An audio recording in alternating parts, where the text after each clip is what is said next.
You don't sound like you are repenting. I am sorry, God, for everything that I have done wrong in my life.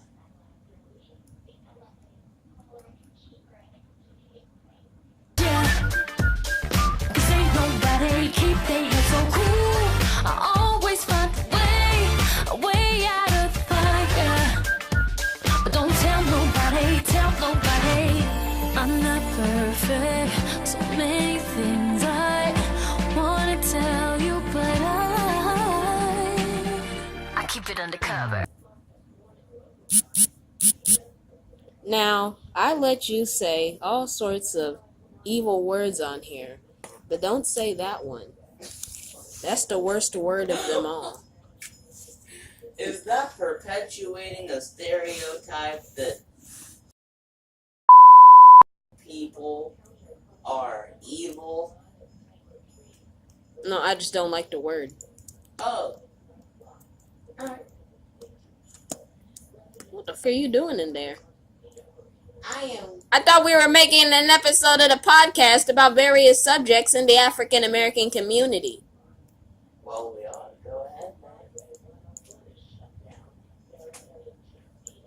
I said we. Welcome to Rizzen Kang podcast. Rizzen Kang, where we talk about subjects in the African American community, and might play Half-Life 2 in the background. Anyway, before we get to our main subject, I just want to give a shout out to our sponsor, Microsoft Surface. Take it away, Snackman. Man, Microsoft Surface, what can I say? Has Office 365, the whole deal, the whole shebang. You know what I mean? Excel, PowerPoint, Word, everything you want to do.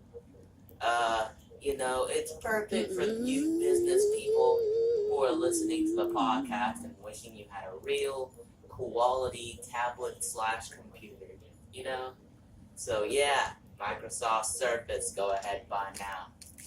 Only your apartment's rent. Anyway, today we're going to talk about my friend Vormaster. He has seen some of our documents.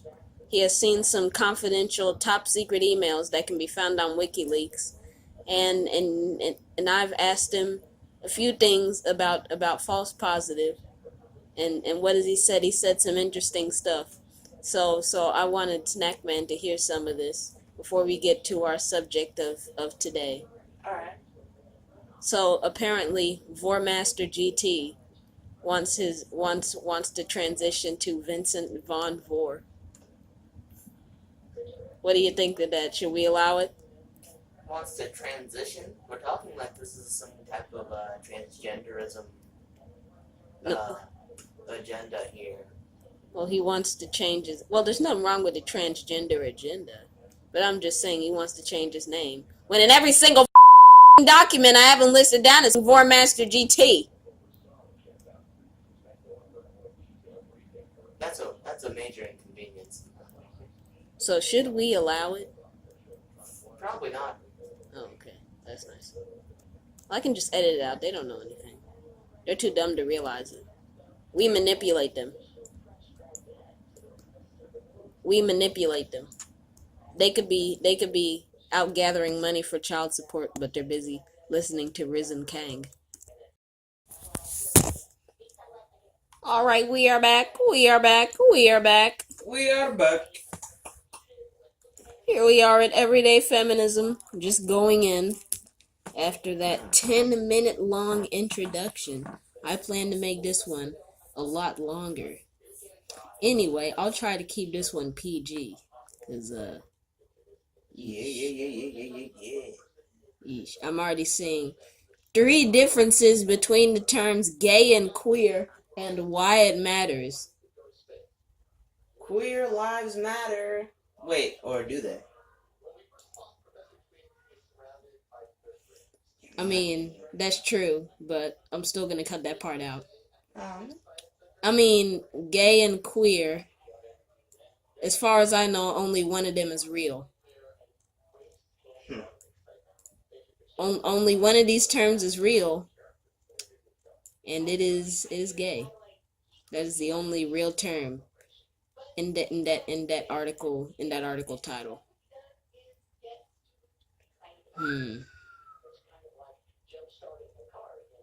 I don't know what gender I am anymore, if any. What? I'm not reading this. What? Wait, what? Hold on. What the?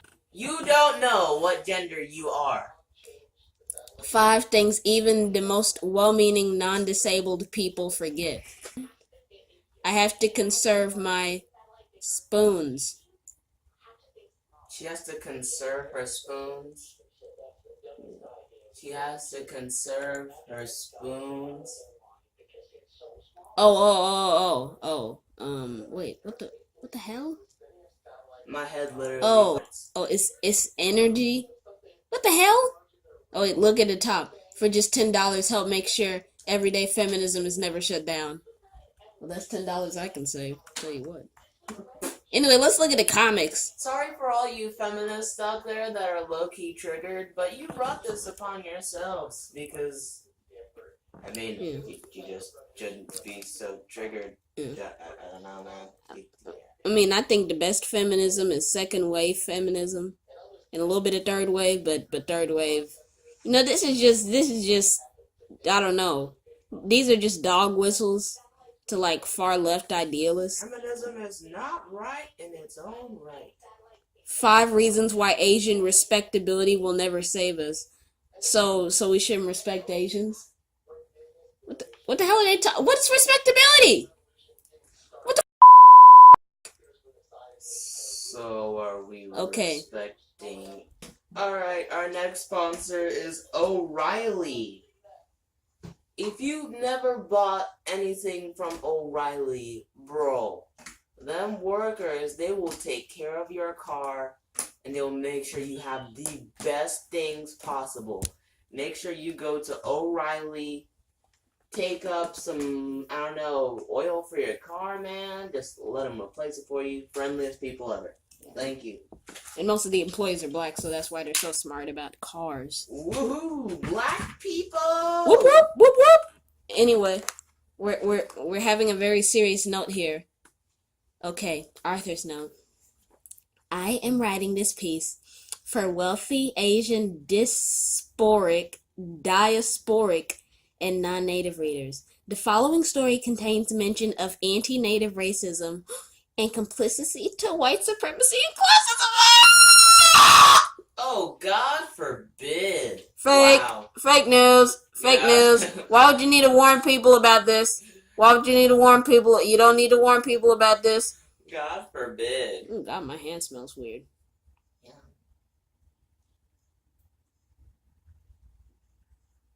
No comment. Alright.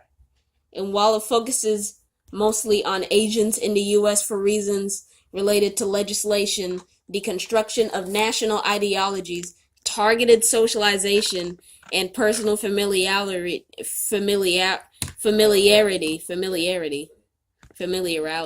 the issue of Asian respectability politics is by no means isolated to one nation. What? Okay, let's just dig in and find out what this ruckus about Asian respectability is all about. It was Thanksgiving Day. At dinner, one of my parents' friends made the joke, "Oh, the Indians," pointing to us, the Asian Indians, "and the Pilgrims," pointing to the few white people in attendance, "are coming together again." I don't generally share racist...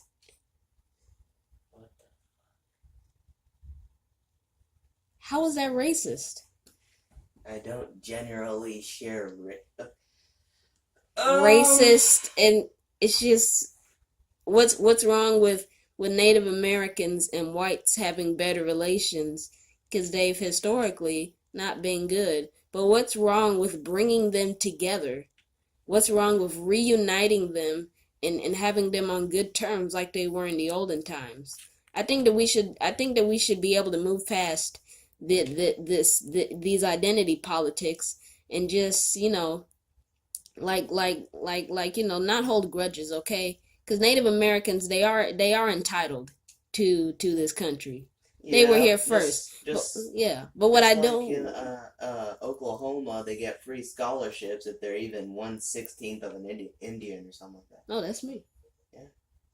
Oh shit. Oh wait, no, I think mine is by marriage. Oh really? I think it still works.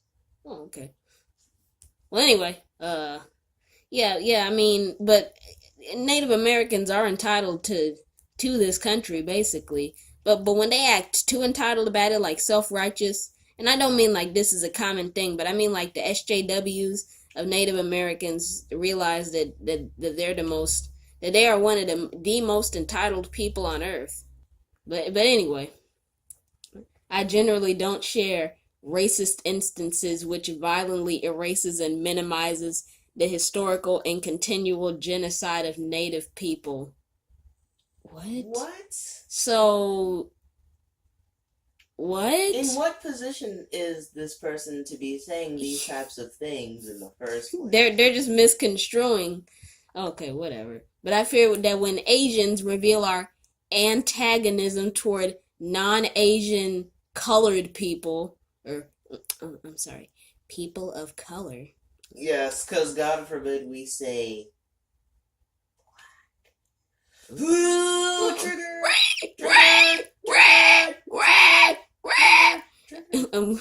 And when we then hold each other to a standard of complacency, complacency, he said. Yeah, being complicit. Wow, What do you... complacency? But I'm sure that person is a lawyer. So. Yeah, but I mean, I guess they mean complicit or complacent. But I mean, like the crimes of the whites.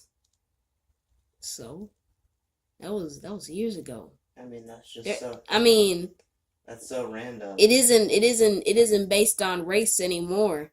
It's based on business now, because they're building pipelines through your land. That's not the whites trying to take you over. That's business trying to take you over. Yeah. And that's really what they're protesting. Business shouldn't get in the way of people. And I think that's a noble cause. But then everyday feminism tries to paint it as some sort of race issue. No. This issue should bring the races together. Cause that oil company could add like a black or Mexican CEO. And even then they would still be protesting it. They say this as if, oh, it's such a bad thing that we're appropriating business like this. But at the same time, these same people are going to work 5, maybe 6 days out of the week to go make a paycheck that they're barely living off of. Yeah. Everyone laughed. Everyone at the function laughed at the joke. And some of the younger adults, like myself, squirmed. I responded under my breath, "Oh, what the heck?" and proclaimed to the group, "I'm thankful for the education I've received that has granted me the ability to learn about the real history of Thanksgiving." So, like, was there, like, a massacre at Thanksgiving? Because I would hope not, because then we wouldn't celebrate it. I mean, Thanksgiving was about when the Pilgrims and the Native Americans actually got along, you know? Yeah. So, and Thanksgiving is just it's there's nothing wrong with celebrating Thanksgiving. There is nothing, it's okay. Because, you know what? Okay, anyway. It was a non-confrontational confrontation that adhered to a politics of respectability. I left the house shortly afterward and immediately broke down. Excuse me? That has to be the worst thing I've ever heard. I knew I didn't say enough and was astounded at how I felt so powerless to my own oppressive conditioning in that moment. Oh, God. What oppressive conditioning? Shut the hell up. I know. Oppressive Okay. No, I'm not even going to say that. Are you even... Okay. You're not being oppressed in any means. You're a person sitting at a keyboard typing things that don't have anything to do with you. An SJW social justice keyboard warrior.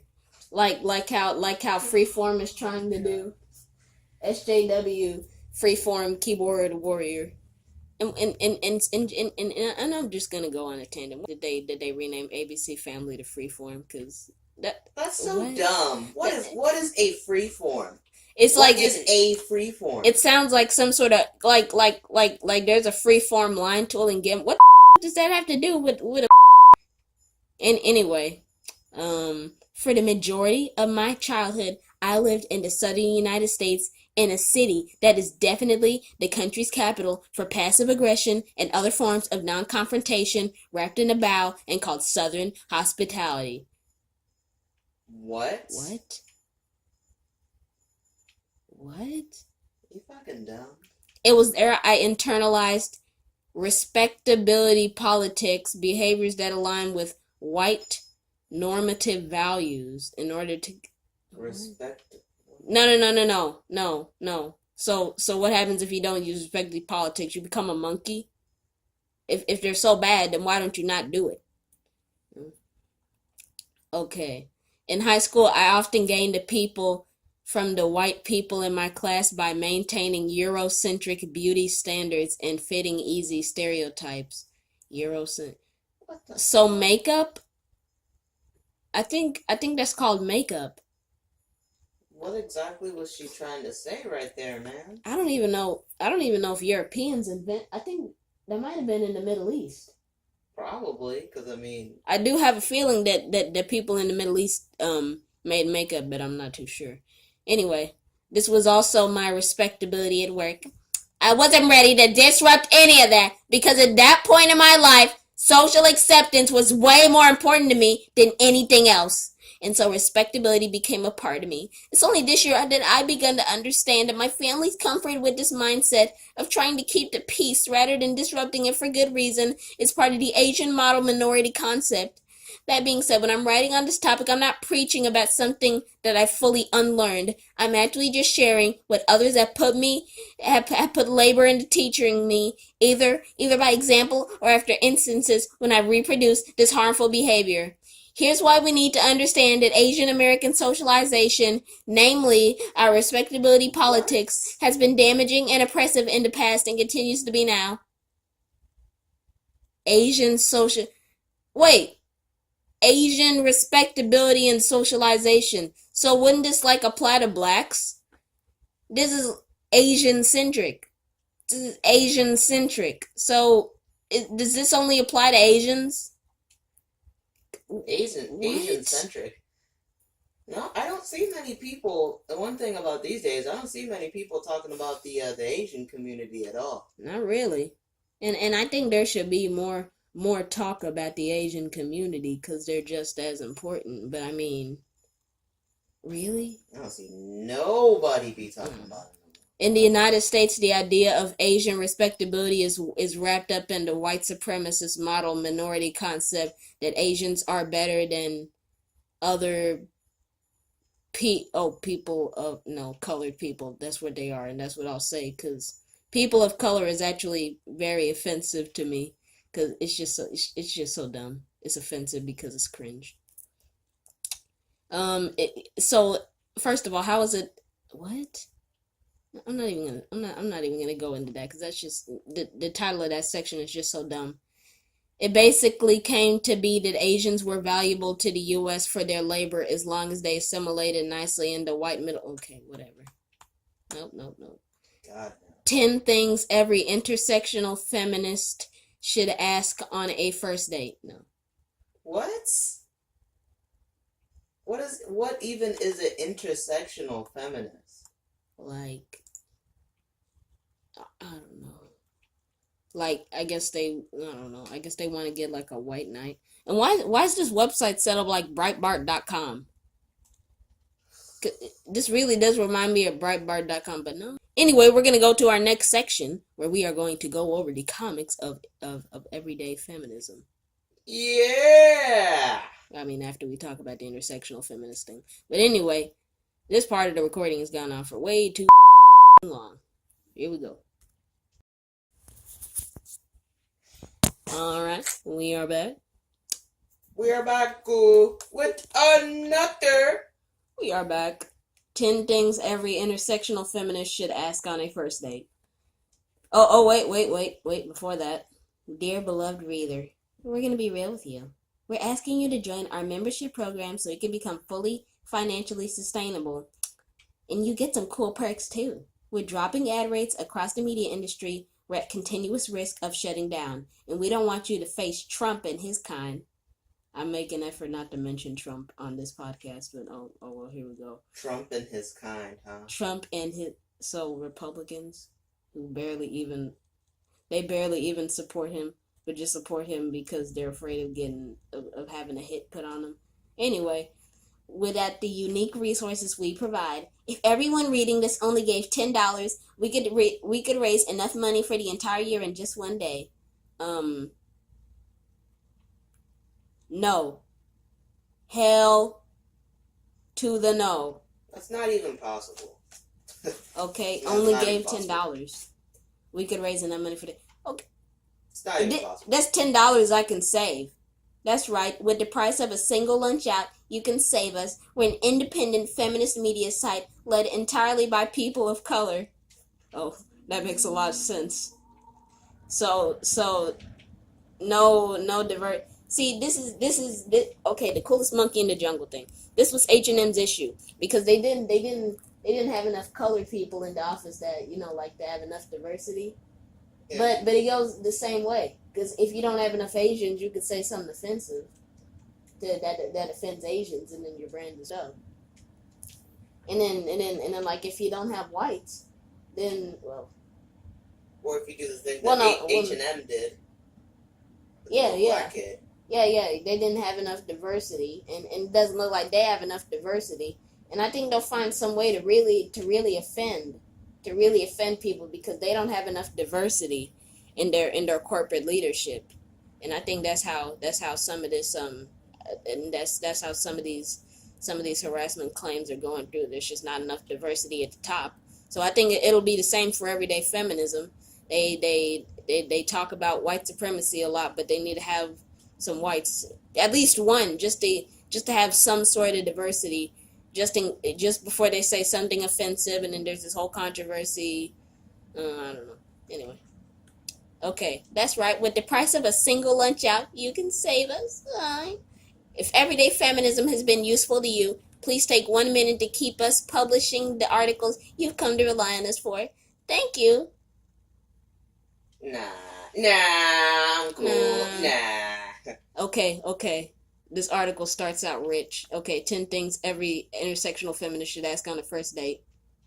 Okay. When you hear this, do not laugh. As a queer femme of color, I keep close relationships with people who go beyond allyship, their true accomplishments, and the fight against white supremacy, queer phobia, and misogyny. What the fuck? You're gonna have to read that again, because I did not get any of that. As a queer femme of color, I keep close relationships with the people who go beyond allyship, their true accomplices in the fight against white supremacy, queer phobia, and misogyny. Are you kidding me? As a queer femme of color? See, if you're enough of a just go ahead and label yourself a femme. Which, what the fuck is a femme? I thought like that was offensive to I don't know. I don't know much about being like a lesbian, but I thought originally I thought like that was offensive, like that was an offensive word for them, but I guess not. I guess not, because she just said it. She just said it, so I guess I learned something new. But I'm not gonna go around calling lesbians femmes. I mean, I'm just gonna call them people, because that's exactly what they are. They're just people. Yeah. Walk on this earth just like the rest of us. Yeah. They were born on this earth and they will die on this earth.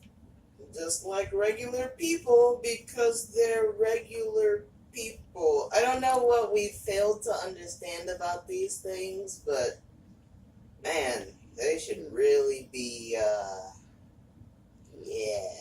If you're not going to support marginalized folks, then we can't be friends, let alone date. The personal is political. Beyond the lovely cushioning, happiness, and support that we receive from our platonic relationships, which are, in all honesty, soul-feeding and essential.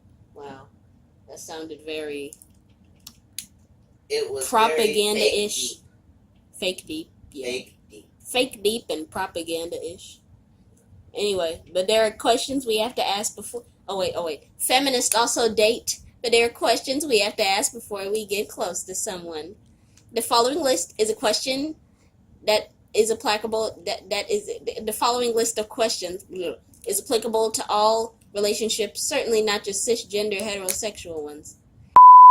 What the kind of question do you really need to ask before getting into a relationship with somebody? I'm not going to read some of the mess they put underneath it, because this is supposed to be comedy. I don't want to get into all that. Do you believe that Black Lives Matter? Wow. 2. What a start. What are your thoughts on gender and sexual orientation? Okay.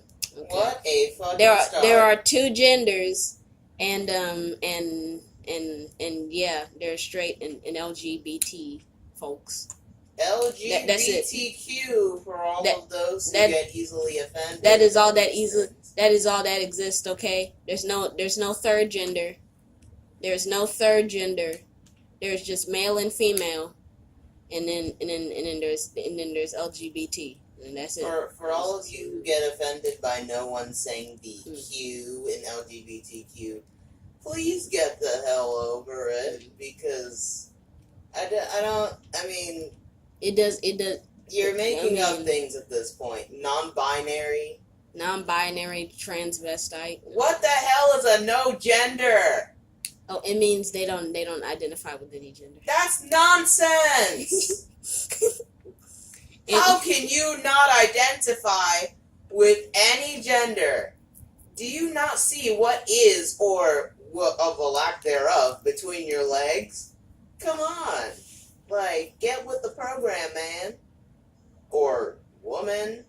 But definitely not it. How should I refer to you as it? That's nonsense. No. You do not refer to them as it. That's very mean. You refer to them as they, z, zer, and zim. Zem? They, z, zer, and zim. And zem. Zim. Wow. I have just got a revelation, and you people are crazy. You people are fucking crazy. Oh wait, I'm gonna have to cut that part out. Because if I don't know if they catch me saying no, don't. I don't know. 3. How do you work to dismantle sexism and misogyny in your life? I've met cisgender heteronormative men who hate women. What? Okay. 4. What are your okay? No, I'm not reading that. Are you a supporter of the BDS movement? BDS stands for Boycott, Divest, Sanctions, an effort to end international support for Israel's oppression of Palestinians. No. These sound like the people who would say, "Death to Israel, free Palestine." No. I try not to get them. I try not to talk about that stuff because it's just so dumb. That literally hurt my brain, man. What the hell? BDS movement. They're just one letter away from, it sounds really weird. Uh-oh. You know what I mean? Uh-oh.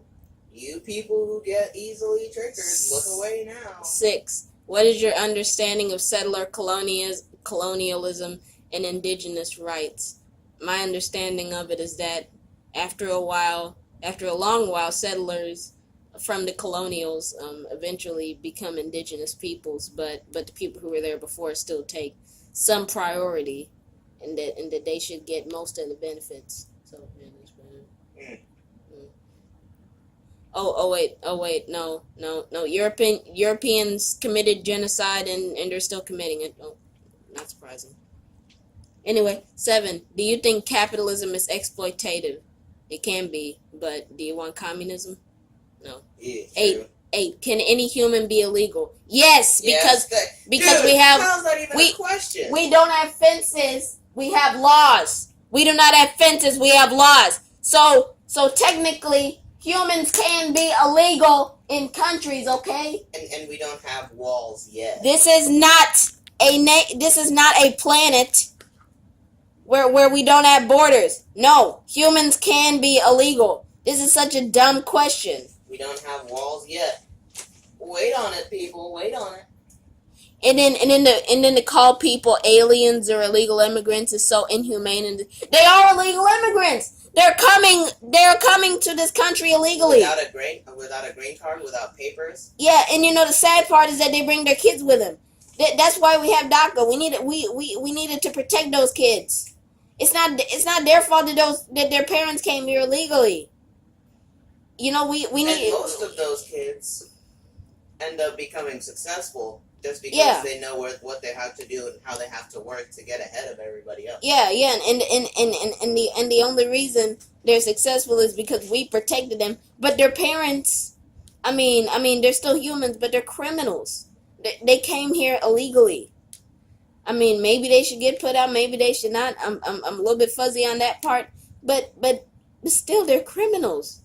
I'm a bit at a loss for words how people can just go, well, okay, he blah blah blah so and so can just go ahead and build the wall and nobody will come in.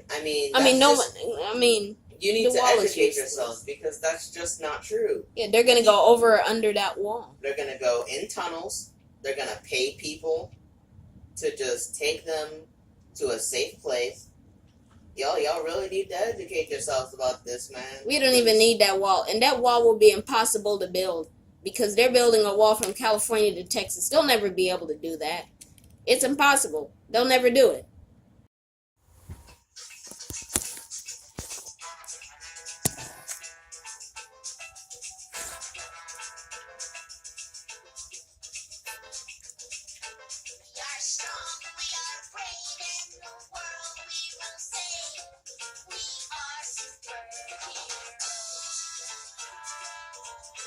Oh shit, I think it's been too long. Oh, we're gonna get taken down. Oh, okay. Alright, we're goody. I was just a little bit afraid of copyright for a second there. But anyway, we've moved past some of the most recent articles from Everyday Feminism and their silly ideas. Anyway, let's go to their comics. Let's look at some of their comics. So, See now that's why I don't wear tank tops. That's exactly the reason. Oh wait. The Misadventures of Light-Skinned Lexi, a story about colorist microaggressions. Wow. The New Adventures of Old Christine. Colorist, isn't that racism? The New Misadventures of the Why did they even call it the New Adventures of the Old Christine? Because all she does is just stand around in the house and talk. To random people that she knows. Yeah, I know, right? That's all she does. They aren't even adventures. Anyway, for more background info on light-skinned, okay, no. So I guess Lexi is white, but I don't know. Lexi looks white. Why do they all look so weird? They look all so ugly. So bad. And then Lexi says, "I love jazz. I'll just say it. It's basically a darker me." And then they're offended because Lexi pointed out that the jazz was darker than him. But I think they're just mad because, well, no, they're mad because they think it's racist. They're mad because they think it's racist, but there's a difference between racism and being dumb. And honestly, that was just dumb. That was just a dumb thing to say. It's so obvious. Anyway, later that night, Lexi is on her computer. Oh my. Lexi is on its computer. Yeah, sorry guys. I'm sorry. We said, yeah. She, Yeah, it, she, whatever she wants to. So then Lexi is like chatting with someone saying, "What's wrong with saying someone is like a darker me?" So then Tasha said, "What you said perpetuates colorism in others dark-skinned." POSOO, I mean POC. colored people. And then Lexi said, but I meant it as a compliment. So then Alex said, by labeling that as a compliment, you play into the white standard of beauty. The lighter, the pretty. How was he implying that they were prettier? He just it just pointed out that Jazz was darker. Whatever.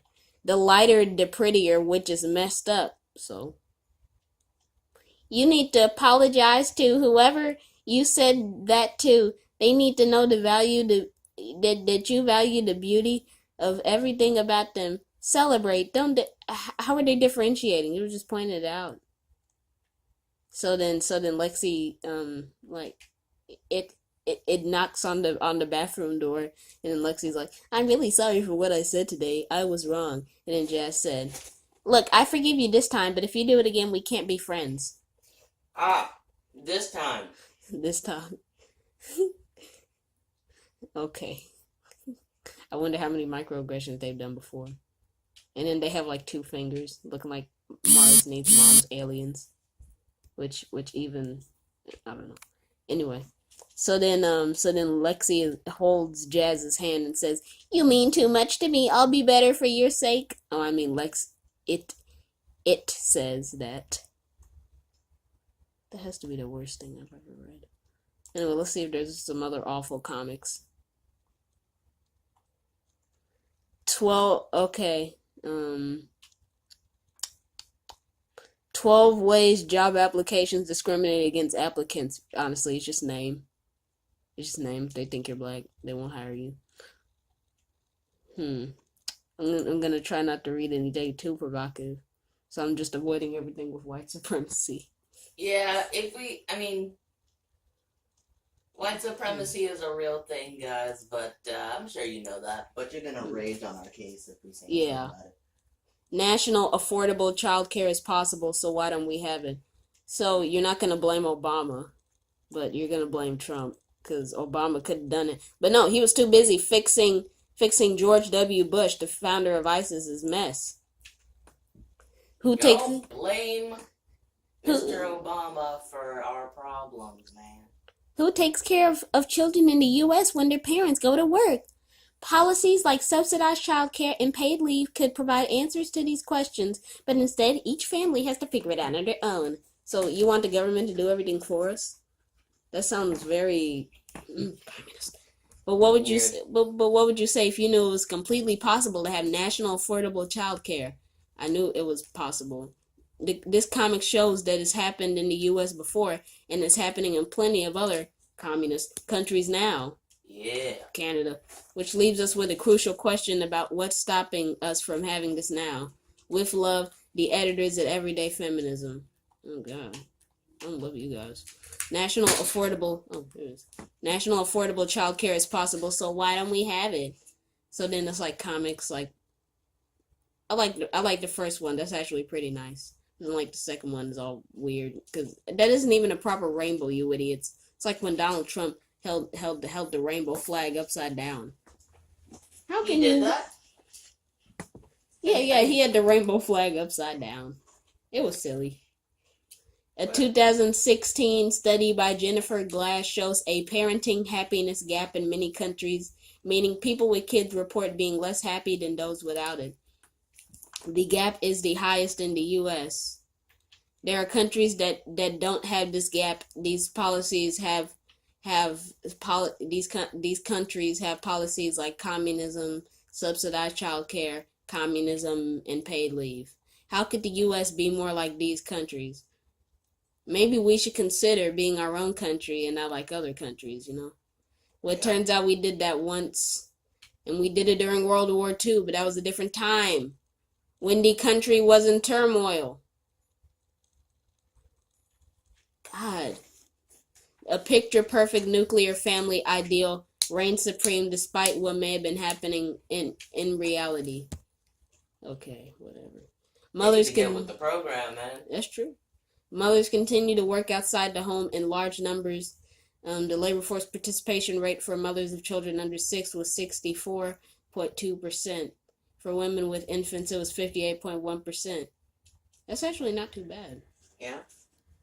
The labor participation rate for men with children under 18 was 92.7%. Clearly, childcare is a necessity for families, and yet we have no national answer to the question of where young children will go and who will take care of them while their parents work. Each family is an island left to figure it out on their own. I guess I'll just have to cut it out. Sorry, guys, but we just talked about something very sensitive. Prostate cancer. Anyway, is a paper-thin vision of a nuclear family where daddy works and mommy stays at home with the 2.5 kids continuing to guide policy. As a country, are we so invested in an imaginary status quo that we refuse to create policies that reflect reality? Let's look at our history and learn that we can't have So we're gonna need we're gonna need Germany to become bad again for a little while.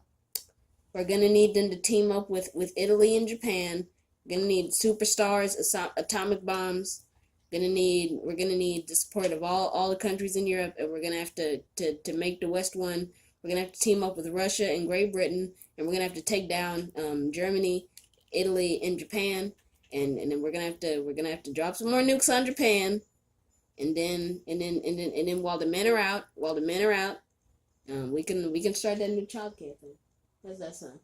It sounds good, man. I know, right? Let's just recreate World War II, because that was the only situation in which we truly needed it. Because we don't really need it now. Okay, it's not that much of an issue, because there are more serious issues like immigration. Okay, and we're only doing this because there is an underlying fear that the immigrants could destroy our nation. We don't want them. I don't know. I don't think they'll destroy our nation, but it could become a problem, at least. So yeah, that's all I have the tolerance to read today. Yeah, but this really does take a lot of work to read. Yeah, it's not good. My head already hurts from reading that crap. It's some horseshit, man. So anyway, this has been Rizzen Kang podcast from False Positive Productions. Yes, it has.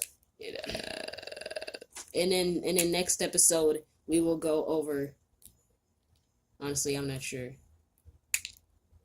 Oh well. Alright, see you. Goodbye. Whoop! Whoop! Whoop!